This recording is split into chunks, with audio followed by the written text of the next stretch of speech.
نحمده ونصلي على رسوله الكريم اما بعد فاعوذ بالله من الشيطان الرجيم بسم الله الرحمن الرحيم رب اشرح لي صدري ويسر لي امري واحلل عقدة من لساني يفقهوا قولي۔ السلام علیکم ورحمۃ اللہ وبرکاتہ۔ کہ اللہ سبحانہ وتعالیٰ کی تسبیح کرنے کا کیا فائدہ ہے، اس بارے میں ایک حدیث آتی ہے۔ ابو ذر رضی اللہ عنہ نے عرض کیا، یا رسول اللہ صلی اللہ علیہ وسلم، میرے ماں باپ آپ پر قربان، اللہ عز و جل کو کون سا کلام زیادہ پسند ہے؟ آپ نے فرمایا، جو اللہ تعالیٰ نے اپنے فرشتوں کے لیے پسند کر رکھا ہے، سبحان ربی و بحمدہ، سبحان ربی و بحمدہ۔ حقیقت یہ ہے کہ ساری مخلوق اللہ تعالیٰ کی تسبیح بیان کر رہی ہے۔ قرآن مجید میں آتا ہے، تسبح لہ السماوات السبع والارض ومن فیہن وإن من شیء الا یسبح بحمدہ ولکن لا تفقہون تسبیحہم انہ کان حلیما غفورا۔ ساتوں آسمان اور زمین اور جو کچھ ان میں ہے سب اس کی تسبیح کر رہے ہیں، بلکہ کوئی بھی چیز ایسی نہیں جو اس کی حمد کے ساتھ اس کی تسبیح نہ کر رہی ہو، لیکن تم ان کی تسبیح کو سمجھتے نہیں، کیونکہ ہر ایک کا اپنا اپنا انداز ہے۔ وہ بڑا بردبار اور معاف فرمانے والا ہے۔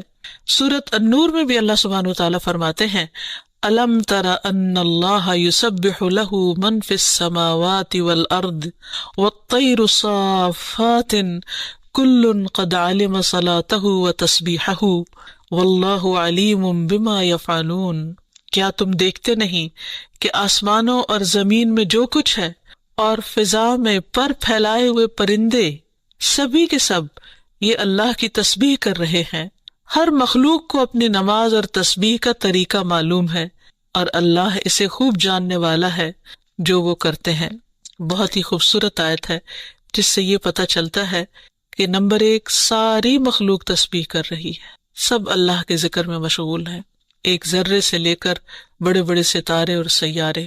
اور پھر خصوصاً پرندوں کی بات کی گئی، یعنی زمین اور آسمان کی مخلوق تو کر ہی رہی ہے تسبیح، لیکن ان دونوں کے درمیان جو پرندے اڑتے ہوئے نظر آ رہے ہیں اور بعض اوقات صفوں کی شکل میں، یعنی صف باندھے ہوئے یا پر پھیلاتے ہوئے اور سکیڑتے ہوئے یا اڑتے ہوئے، سب مل کر یا اکیلے اکیلے، یہ سب اللہ سبحانہ تعالیٰ کی پاکی بیان کرتے ہیں۔ ویسے بھی آپ نے دیکھا ہوگا کہ صبح اور شام کے اوقات میں بڑے بڑے درختوں پر بیٹھے ہوئے ہزاروں کی تعداد میں پرندے یک زبان ہو کر اللہ سبحانہ وتعالیٰ کی تسبیح کر رہے ہوتے ہیں، ذکر کر رہے ہوتے ہیں۔ فرمایا یہ سب اللہ کی تسبیح کرتے ہیں۔ تیسری بات یہ فرمائی گئی کہ ہر مخلوق کو اپنی نماز اور تسبیح کا طریقہ معلوم ہے۔ کس قدر دلچسپ اور خوبصورت بات ہے کہ پرندہ ہو یا چیونٹی ہو یا کوئی بڑے سے بڑا جانور ہو یا ستارہ اور سیارہ ہو، ہر ایک کو تسبیح بھی معلوم ہے، یعنی اللہ کا ذکر کیسے کرنا ہے، اور یہ بھی معلوم ہے کہ اس کا کام کیا ہے، وہ کیوں پیدا کیا گیا ہے، یعنی اس کو اپنے مقصد زندگی کا بھی معلوم ہے، اور پھر اللہ تعالیٰ کی عبادت اور اطاعت کے طریقے کیا ہیں، اس کے لیے کون سی راہیں مقرر کر دی گئی ہیں، یہ بھی اس کو خوب معلوم ہے۔ تو اس میں حیرت کی بات یہ ہے کہ اگر ساری مخلوق یہ جانتی ہے تو پھر انسان کا انجان بننا اس کے لیے کس قدر خطرناک ہے۔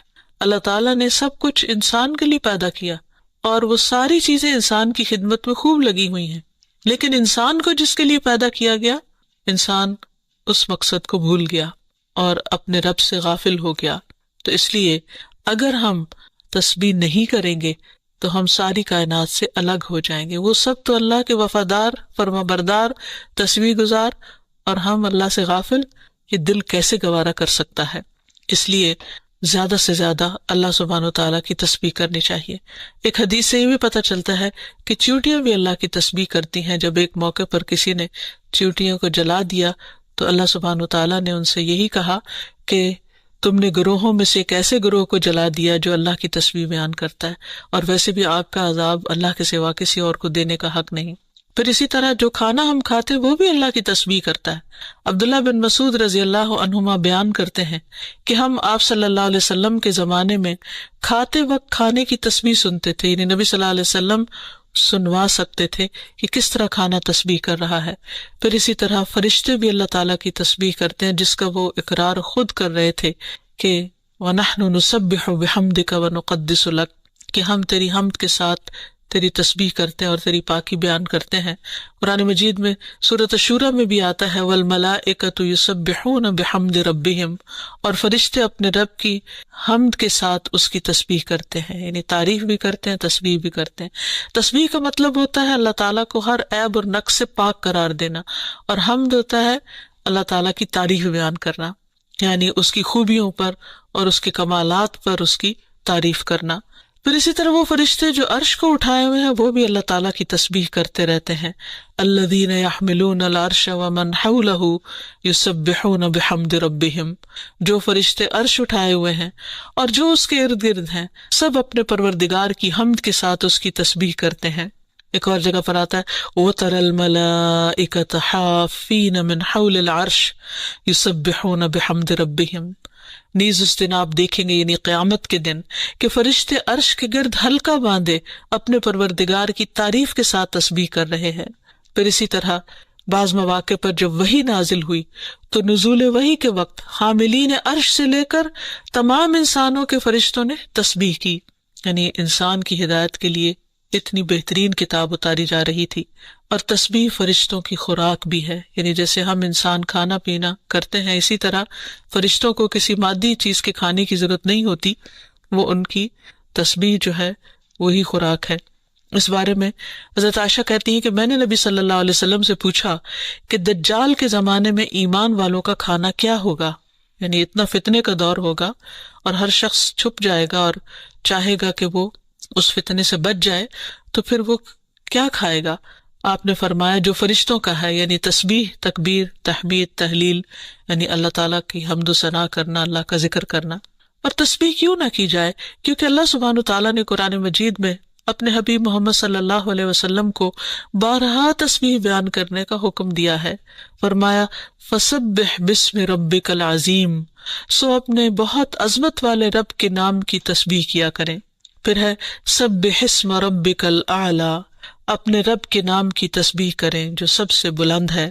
پھر ہے فسبح بحمد ربک وکن من الساجدین، پس اپنے رب کی حمد کے ساتھ تسبیح کریں اور سجدہ کرنے والوں میں سے ہو جائیں۔ پھر نبی صلی اللہ علیہ وسلم کو ایک اور جگہ پر صبح و شام اللہ تعالیٰ کی تسبیح کرنے کا حکم دیا گیا۔ سورۃ طٰہٰ میں اللہ تعالیٰ فرماتے ہیں سو اس پر صبر کرو جو وہ کہتے ہیں، اور سورج طلوع ہونے سے پہلے اور اس کے غروب ہونے سے پہلے اپنے رب کی حمد کے ساتھ تسبیح کرو، اور رات کے کچھ اوقات میں بھی پس تسبیح کرو، اور دن کے کناروں میں بھی، تاکہ تم خوش ہو جاؤ۔ یعنی خوشی کا راز، اطمینان اور سکون کا راز اللہ تعالیٰ کی تسبیح کرنے میں ہے، جو ذکر کا ایک بہترین طریقہ ہے، اور یہ ایمان والوں کی علامت بھی ہے، کیونکہ قرآن مجید میں آتا ہے انما یؤمن بآیاتنا الذین اذا ذکروا بها خروا سجدا وسبحوا بحمد ربهم وهم لا یستکبرون، کہ ہماری آیات پر تو وہی لوگ ایمان رکھتے ہیں کہ جب انہیں ان کے ساتھ نصیحت کی جاتی ہے تو وہ سجدہ کرتے ہوئے گر پڑتے ہیں، یعنی جھک جاتے ہیں، اور اپنے رب کے حمد کے ساتھ اس کی تسبیح کرتے ہیں اور وہ تکبر نہیں کرتے۔ یعنی یہ ہوتی ہے مومن کی شان کہ وہ اللہ کی تعریف میں کھویا ہوتا ہے، اللہ کی پاکیزگی بیان کرتا ہے، وہ اپنے رب کی قدر کو پہچانتا ہے اور اپنے کوتاہیوں کو اور اپنی غلطیوں کو، اسی لیے وہ اللہ تعالیٰ کی پاکی بیان کرتا ہے اور اپنے قصور کا اعتراف کرتا ہے، اور اس کی زبان اللہ کے ذکر سے تر رہتی ہے۔ پھر اسی طرح یہ ہے کہ تسبیح تمام مخلوق کے رزق کی کنجی بھی ہے۔ اللہ کے نبی نوح علیہ السلام کی وفات کا وقت جب قریب آیا تو انہوں نے اپنے بیٹے سے فرمایا کہ میں تمہیں ایک وصیت کر رہا ہوں، سبحان اللہ و بحمدہ کا ورد کرتے رہنا، یہ ہر چیز کی نماز ہے، اس کے ذریعے مخلوق کو رزق ملتا ہے، تو جو شخص یہ چاہتا ہو کہ اس کے رزق میں کشادگی ہو اسے بھی کثرت کے ساتھ تسبیح کرنی چاہیے۔ جیسے اللہ تعالیٰ قرآن مجید میں حکم بھی دیتے ہیں یا ایھا الذین آمنوا اذکروا اللہ ذکرا کثیرا وسبحوہ بکرۃ واصیلا، اے ایمان والو اللہ کو بکثرت یاد کیا کرو اور صبح و شام اس کی تسبیح بیان کیا کرو۔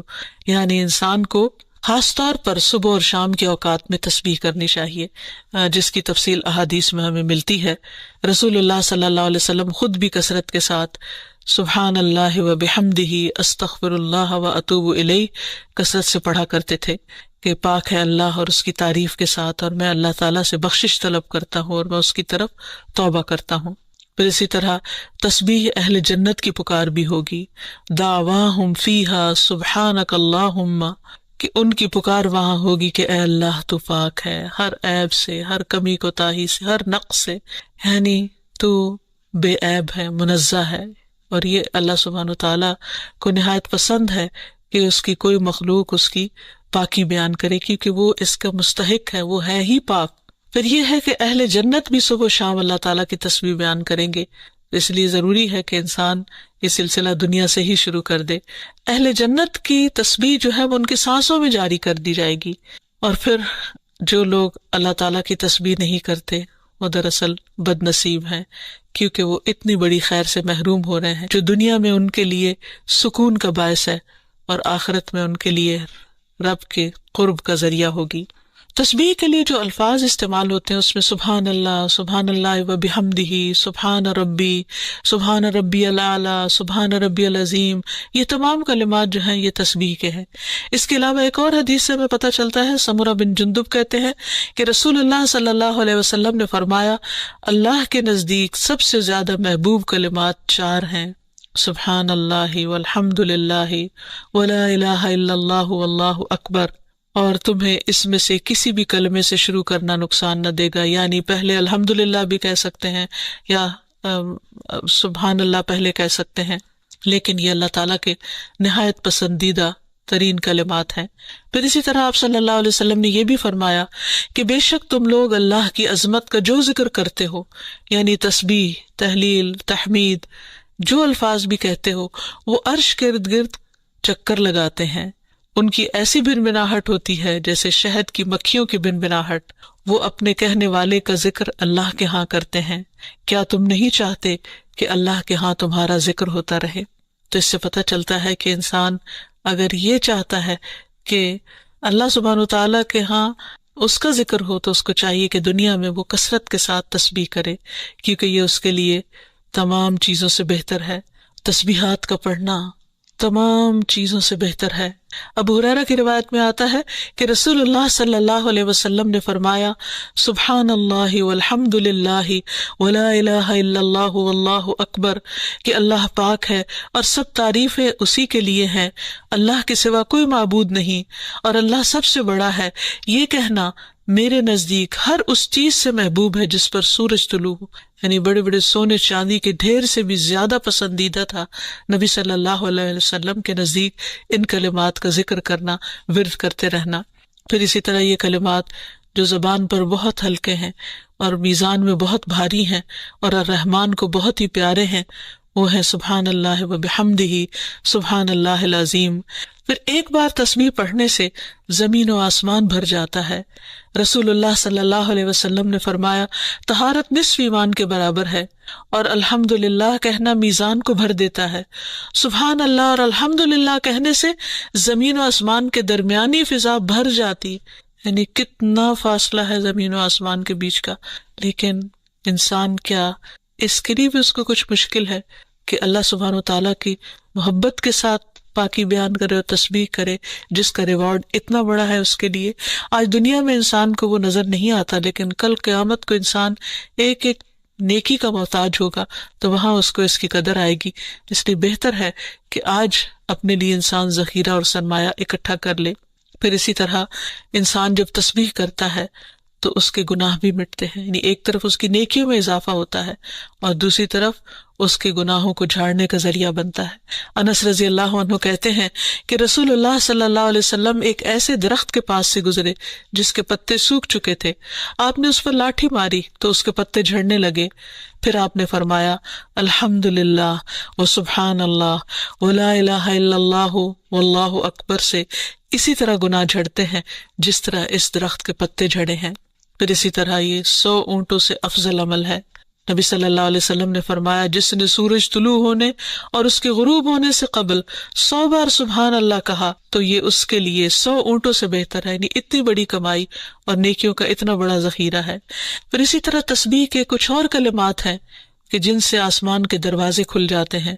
ابن عمر کہتے ہیں کہ ہم رسول اللہ صلی اللہ علیہ وسلم کے ساتھ نماز پڑھ رہے تھے کہ جماعت میں سے ایک آدمی نے کہا اللہ اکبر کبیرہ والحمد للہ کثیرا وسبحان اللہ بکرۃ واصیلا، تو رسول اللہ صلی اللہ علیہ وسلم نے فرمایا اس طرح کے کلمات کہنے والا کون ہے؟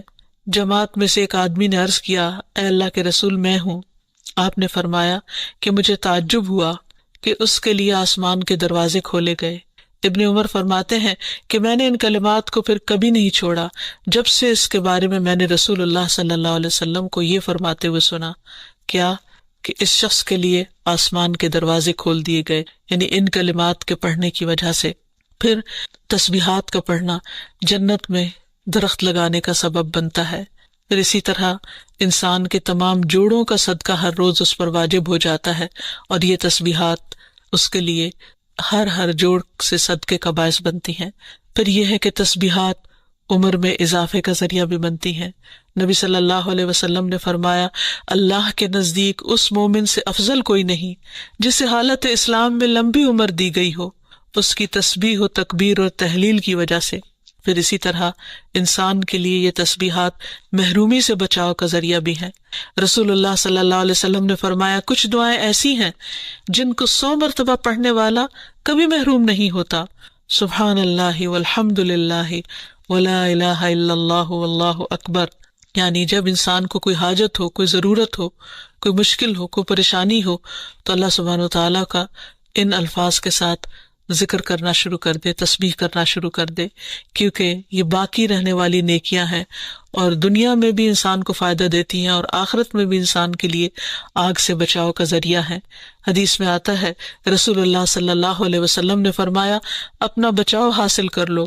صحابہ نے عرض کیا اللہ کے رسول کیا دشمن آ گیا؟ آپ نے فرمایا نہیں، لیکن جہنم سے تمہارا بچاؤ سبحان اللہ والحمد للہ ولا الہ الا اللہ واللہ اکبر سے ہے، اور یہی کلمات باقیات صالحات ہیں۔ پھر اسی طرح دل کی گھٹن اور سینے کی تنگی کا علاج بھی تسبیح میں ہے۔ پریشانی، ڈر اور خوف کو دور کرنے کا ذریعہ بھی تسبیحات ہیں۔ تو ہر موقع کی مناسبت سے انسان کو تسبیح کرتے رہنا چاہیے۔ جب نعمت کی تکمیل ہو، جیسے نبی صلی اللہ علیہ وسلم نے جب اپنا مشن مکمل کر لیا اور اللہ سبحانہ وتعالیٰ نے ان کی گواہی دے دی کہ ان کا کام پورا ہو چکا ہے، تو اس وقت یہ صورت نازل ہوئی اذا جاء نصر اللہ والفتح ورأیت الناس يدخلون فی دین اللہ افواجا فسبح بحمد ربک واستغفر انہ کان توابا۔ جب اللہ کی مدد اور فتح آ جائے اور تو لوگوں کو دیکھے کہ وہ اللہ کے دین میں فوج در فوج داخل ہو رہے ہیں، تو اپنے رب کی حمد کے ساتھ تسبیح کرو اور اس سے بخشش مانگو، بے شک یقیناً وہ بڑا توبہ قبول کرنے والا ہے۔ پھر اسی طرح یہ ہے کہ انسان کو صبح و شام سبحان اللہ و بحمدہ کی تسبیح کرنی چاہیے۔ جو ایسا کرے اس کے تمام گناہ معاف کر دیے جاتے ہیں، خاص سمندر کی جھاگ برابر ہی کیوں نہ ہو۔ پھر خصوصاً فجر کے بعد انسان 3 بار یہ کلمات پڑھے، سبحان اللہ و بحمدہ عدد خلقہ و رضا نفسہ و زنۃ عرشہ و مداد کلماتہ۔ اللہ کی تعریف اور اسی کی پاکی ہے، اس کی مخلوق کی تعداد کے برابر، اس کی رضا اور اس کے عرش کے وزن اور اس کے کلمات کی سیاہی کے برابر، یعنی اللہ سبحانہ وتعالیٰ کی تعریف ہر چیز سے زیادہ۔ پھر اسی طرح یہ ہے کہ فجر کے بعد اور عصر کے بعد خصوصی طور پر تسبیح کا وقت ہوتا ہے اور ساری مخلوق اس وقت تسبیح میں مشغول ہوتی ہے۔ پھر رکوع اور سجدوں میں اللہ تعالیٰ کی تسبیح بیان کرنی چاہیے۔ نماز کے بعد تسبیحات فاطمہ پڑھنی چاہیے۔ سوتے وقت وہ تسبیحات پڑھنی چاہیے جو نبی صلی اللہ علیہ وسلم نے حضرت فاطمہ کو سکھائی تھی۔ پھر اسی طرح نبی صلی اللہ علیہ وسلم رات کو جب تک نیند نہیں آتی تھی مسلسل تسبیح کرتے رہتے تھے۔ پھر اسی طرح قرآن مجید پڑھتے ہوئے جو آیات آپ کو خوش کرتی ہیں ان پر آپ اللہ سبحانہ وتعالیٰ کی تسبیح بیان کرتے۔ پھر اسی طرح بجلی کڑکنے پر یسبح الرعد بحمدہ والملائکۃ من خیفتہ کا پڑھنا۔ پھر بلندی سے اترتے وقت سبحان اللہ کی تسبیح کرنا۔ پھر جب کوئی چیز انسان کو فیسینیٹ کرے، تعجب ہو، کوئی چیز حیران کرے یا اچھی معلوم ہو، اس وقت سبحان اللہ کہنا۔ یہ تمام چیزیں سنت سے ثابت ہیں۔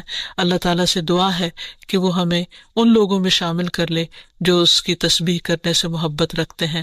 وآخر دعوانا ان الحمد للہ رب العالمین۔ السلام علیکم ورحمۃ اللہ وبرکاتہ۔